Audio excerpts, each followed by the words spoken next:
Жантүршігерлік оқиға. Саламатсыздар ма, құрметті көрермендер. Ең соңғы жаңалықтарды алғашқылардың қатарында білгіңіз келсе, бейне астындағы лайк және подписация таңбаларын басып, біздің арнамызға жазылуды ұмытпаңыз. Егер сіз жазылған болсаңыз, онда біз бастадық. Темір жол көпірі опырылып 26 адам қаза тапты.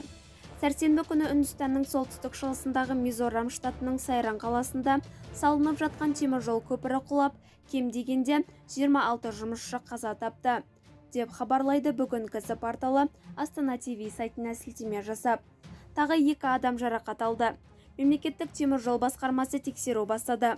Бұқаралық ақпарат құралдары көпір құлаған кезде оқиға орнында 40-қа жуық жұмысшы болғанын жазуда.